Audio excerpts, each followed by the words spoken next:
대만이 시진핑의 발작 버튼인 이유. 시진핑은 왜 대만에 그렇게 집착할까요?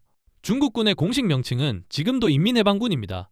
이름 자체에 아직 대만을 해방하지 못했다는 의미가 담겨 있습니다. 이름값을 못하고 있는 셈입니다. 시진핑의 입장에서 대만은 단순한 영토 문제가 아닙니다.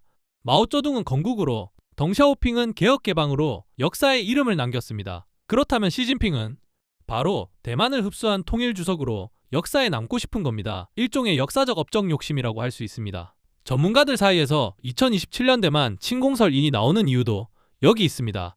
2027년이 인민해방군 창설 100주년이 되는 해이기 때문입니다. 기념일에 맞춰 뭔가 큰일을 벌이고 싶어하는 심리, 사실 인간적으로 이해가 되기도 합니다. 대만, 사실 중국 땅이 아니었습니다. 놀랍게도 대만이 기록 역사에 처음 등장하는 건 1624년 네덜란드 동인도 회사의 식민지가 되면서부터입니다. 중국이 아니라 유럽 기업이 먼저 들어온 것입니다. 당시 대만 원주민은 남태평양 계통으로 중국과는 계통 자체가 달랐습니다. 이후 1661년 명나라 잔존 세력의 영웅 정성공, 이 네덜란드를 몰아내고 대만으로 들어왔습니다.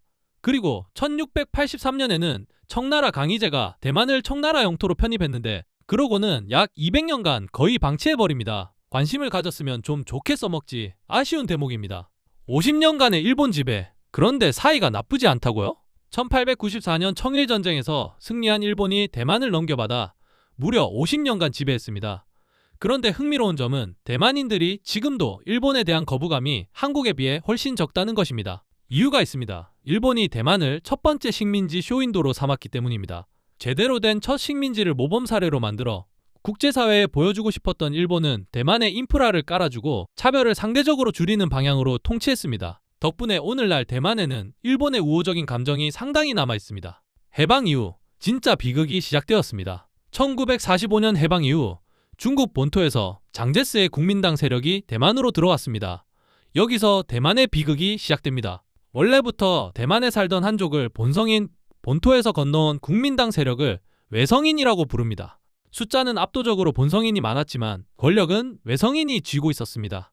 이 파락살 사건 1947년 발단은 너무나 사소했습니다. 국민당 단속반이 담배를 밀매하던 본성인 할머니를 구타한 것입니다.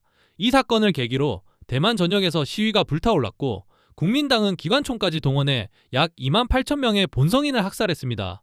날짜가 2월 28일이어서 228 사건이라고 부릅니다. 세계 최장 계엄령 40년? 국공내전에서 공산당에 패한 장제스는 대만으로 도망쳐와서는 1949년부터 1987년까지 무려 40년간 비상계엄령을 유지합니다. 세계 역사상 가장 긴 계엄령입니다. 이 시기 국민당 독재에 반대하는 사람들은 영장도 없이 체포되고 고문당하고 사형당했습니다. 이를 백색 테러라고 부릅니다.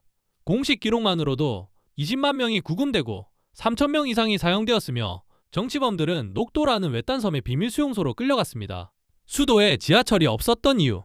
장제스는 대만을 언젠가 본토로 돌아가기 위해 잠시 머무는 곳 정도로 여겼습니다. 그래서 의도적으로 수도 개발을 제한했고 그 결과 대만의 첫 지하철이 뚫린 것은 1996년의 일입니다. TSMC가 세계 반도체를 주름잡는 나라의 수도에 지하철이 그때서야 생겼다는 사실이 놀랍습니다. 그래도 결국 민주주의를 쟁취했습니다.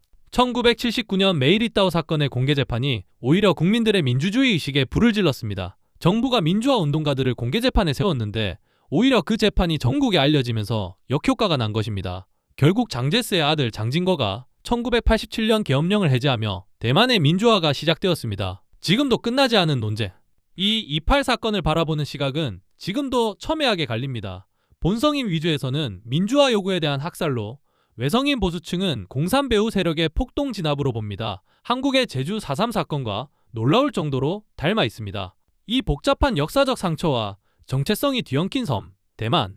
시진핑이 그냥 우리 땅이야 라고 말할 수 있을 만큼 단순한 곳이 결코 아닙니다.